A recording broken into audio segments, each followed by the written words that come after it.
Welcome back to episode 2 of the Clydesdale Media Mindset with Phil Mansfield. This is episode 2. Last time we talked about toxic positivity. This time we are going to talk about why do I procrastinate? And I know this is a problem for a lot of people out there, Phil. It is a very big problem, isn't it?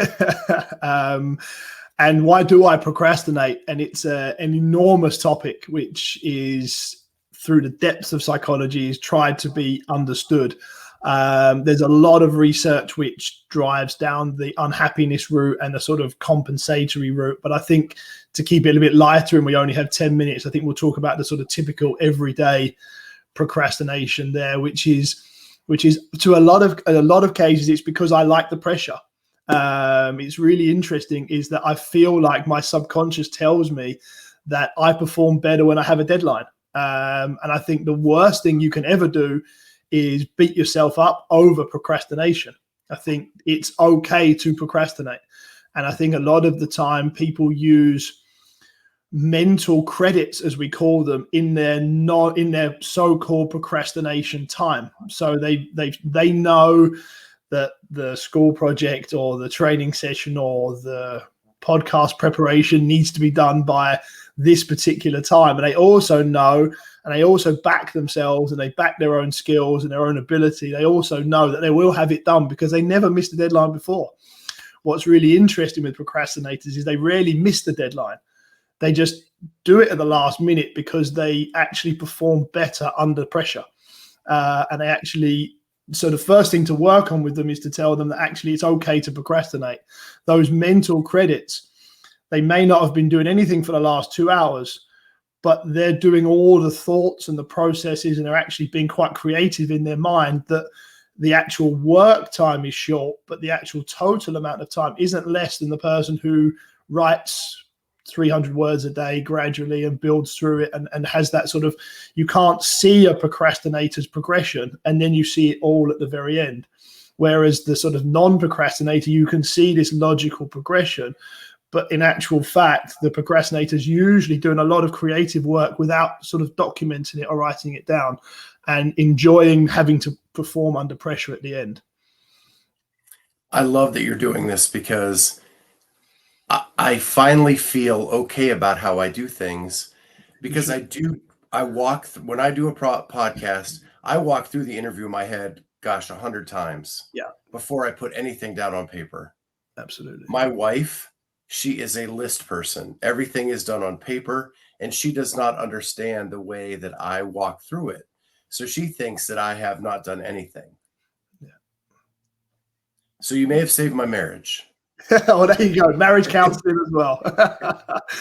and I think that's I think that, the quiet person in a group, you'll often say to the quiet person, you were very quiet today, but you never say to the loud person in the group, you're being a real loudmouth today, because that's rude. But the quiet person in the group who's thinking, and it's the same, society tells us that there's a right way to prepare for a certain event, and that I need to be demonstrating structure and demonstrating, and there's a sort of a mental strength is a word I hate, we'll do that another day, but a mental strength associated with organization and structure and having this logical timeline in front of us. But it's only because there's no tangible information that I can show you. Most procrastinators, as you say, run those mental role plays through to a greater extent than actually people who have the list, and then they've got the list, so it's down on a piece of paper. They don't have to think about it anymore. So I absolutely, there's the play the piano way of working is perfectly valid. So let me ask you this. What about the outside influence that you don't take into account, right? As a procrastinator, now it's time for pen to paper, and something comes up with my family that I can't do what I need to do.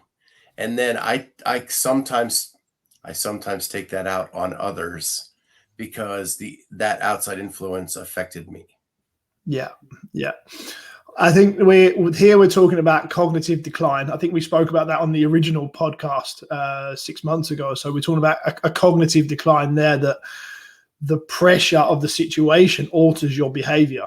But I don't know if it necessarily alters how prepared you are. Most good procrastinators are also very good at, we have a saying in the UK where we say we're blagging it. Like we're just sort of, we're not making it appears as if we're making it up as we go along, but they're actually not making it up as they go along because of that mental preparation. I often say, if I say something that makes you go like that in your stomach, where you feel that almost anger towards me, I've probably said something absolutely perfectly, which you really do need to listen to after you've finished being annoyed with me. And I think a lot of that happens with the family case there, is that you'll have that interruption, and the time and energy you'll use beating yourself up, being angry with yourself, or being frustrated at the family who actually haven't done anything wrong. They've just taken you away, or they've reminded you of your own fallacy in that you haven't prepared properly for that.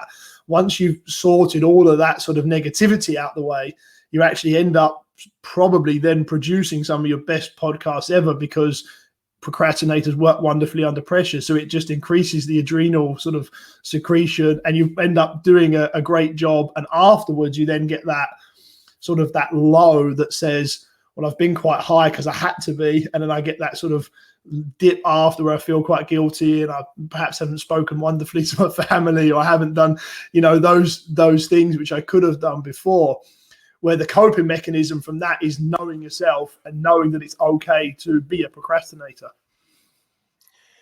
So in the training world, as a coach, do you have athletes that are procrastinators? Very much so.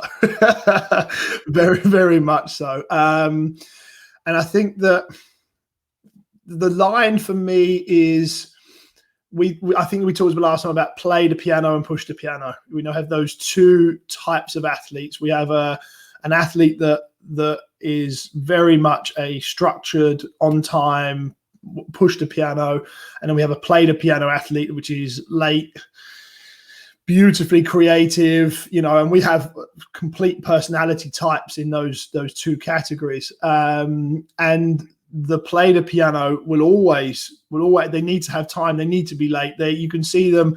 They're always the ones still on their phone 3 minutes before the starts. They hate warming up. They hate the sort of movement, boring stuff. They just want to get in and get going. Where the push the pianos, the list, your wife, for example, they like good warm-ups. They like to have structure. Training needs to be on the whiteboard, ready 20 minutes before the class.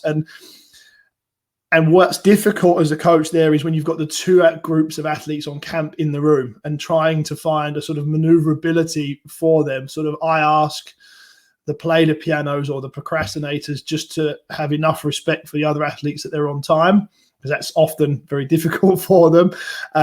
Just make sure they're on time and where it doesn't affect. But then also, a little bit like the example I gave of the quiet versus the noisy person, also saying to the organized, structured person that it's also okay to be this type of person, and that we also have to give a little bit for them. And as long as communication is well done there, you can give to both, and actually you can actually end up enjoying and celebrating each other's quirks or sort of inefficiencies, if you like. And both can be great athletes. Absolutely. Yeah, absolutely. Both are great athletes. The perfect blend is sort of somewhere in the middle, that has the sort of creativity of the creativity on this side, and then the hard working developmental side of here, and actually blending the two. A lot of them, they can learn a lot if they're open to it. They can learn a lot from each other. The push the pianos tend to want it too much. They tend to be blocked by a desire to be too detailed. And these guys on the play the piano side, they tend to be, the procrastination side, they tend to need to want it a little bit more than they do. And so actually blending them together, they can learn a lot from each other if they're open. And they can both be working very hard, just in Absolutely. their own ways. Absolutely. Yeah, absolutely. And I think it's unfortunately, it's very often that the play the pianos or the procrastination side can be accused of not taking it seriously, or being a bit jovial, or sort of, not having to work harder. And they're absolutely taking it seriously, and it hurts. They feel actually that sort of they're a lot more emotional. They're the athletes that cry a little bit more during training, or get angry, or they kick the bar and walk out of the gym. That's that side of things, where your sort of other side is your sort of systematic and non-emotional side of things, so they can both be very, very productive. It's just again, it's a management of that type of athlete. So what is the line that can be crossed with that play the piano or procrastinator that is not successful as an athlete? Yeah, that's when it turns into getting nothing done at all. And that's where I think at the start of the podcast, there is a lot of research that looks at childhood trauma and not being able to finish tasks, sort of almost getting 80% through tasks and finding reasons to stop or not continue from some sort of depressive unhappiness type states, which need sort of a deeper psychological intervention than the podcast can deliver. But a lot of the time, if you find yourself in that first group of that we've talked about, that you're actually always leaving things to the last minute, but it always ends up getting done, then that's just because you're a creative, wonderful person, if you know what I mean.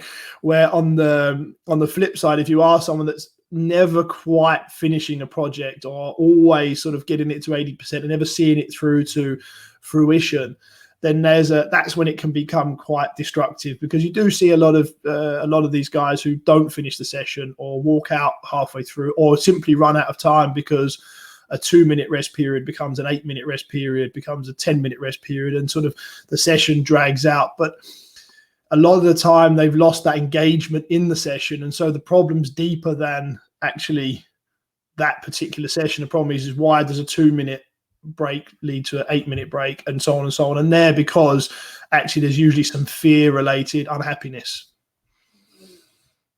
Well, that's awesome. I love that information. Can you just wrap up this topic a little bit for us? Procrastination is okay. Don't hate the procrastinator. They're good people as well. And yeah, that's it really, I think. Yeah, and it can save your marriage, because all this is good stuff. Well, we want to thank you so much for joining us. If you liked what you heard and you want to hear more and you have ideas, please send them to Phil or I, and hit that subscribe button, hit the like button and the notifier so you're the first to know when new editions are out. We'll see you next time on the Clydesdale Media Mindset.